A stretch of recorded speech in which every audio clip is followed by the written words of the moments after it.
Всем привет! На моем канале это будет непривычное видео, поэтому если вы любите стройки, то не нужно на меня подписываться, так как это единственный домик, который я пока построила, и больше в ближайшее время не планируется.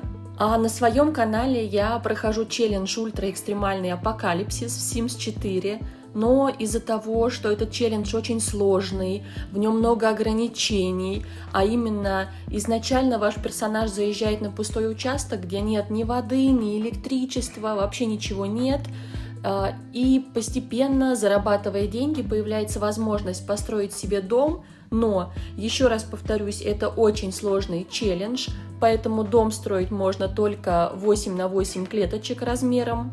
И как только вы его построили и поставили мебель, больше в этом доме нельзя ничего менять. Нельзя поменять ни планировку дома, ни переставить мебель, ни изменить обои.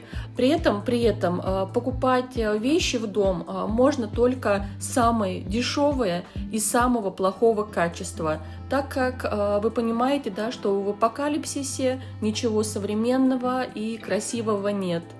Также, что еще важно, так как в апокалипсисе нет никаких удобств, то я не могу купить там душ, так как нет у нас воды, не могу купить плиту, потому что электричества или газа у них тоже нет, и даже холодильник я не могу купить.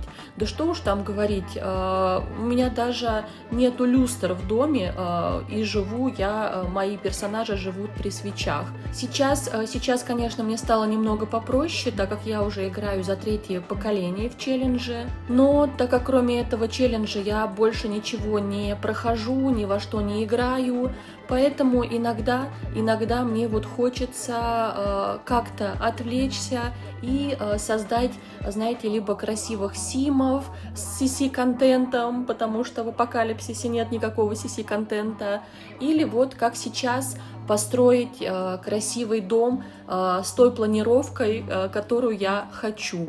Обычно я делала это за кадром, а сейчас мне очень понравилось то, что у меня получилось, поэтому я решила показать этот домик вам. А так как у меня сейчас в челлендже повзрослел наследник 3-го поколения Александр, то я решила представить, знаете, что бы было, если бы моя семья не жила в апокалипсисе, или, например, я бы уже прошла весь челлендж, и у моей семьи появилась возможность выезжать из нашего постапокалиптического города в большой мир и жить в доме со всеми удобствами. И вот я подумала, что, скорее всего, родители бы поднакопили денег и купили бы Александру отдельный дом, где он будет жить и строить свою собственную семью. А так как парень у меня активный, добрый, сильный, да еще и красивый, и плюс ему рандомом выпала жизненная цель подлый партнер, то вот этот вот домик я строю именно под Александра. Это будет такая небольшая двухъярусная студия, но она полностью, как мне кажется, будет подходить для моего наследника. Когда он будет дома один, он будет здесь играть за компьютером или пить пиво и смотреть футбольные матчи, но я могу сказать, что оставаться дома он будет редко, в основном он будет пропадать либо в тренажерном зале, либо в барах, знакомясь с девушками. А так как Алекс у меня очень красивый, то, соответственно, девушкам он будет нравиться, и у него их будет много. С учетом того, что жизненная цель у него подлый партнер, то, как вы понимаете, в обычном мире вряд ли он оставался бы с кем-то из них надолго, ну, по крайней мере, пока он молодой. И вот, когда он будет приглашать девушку к себе, то, знаете, у меня такая картинка, что он готовит для нее на кухне свое фирменное блюдо, какую-нибудь рыбку или стейк, а девушка вот сидит на диване и с восхищением за ним наблюдает. А потом Утром уже вместе они будут готовить на этой кухне завтрак.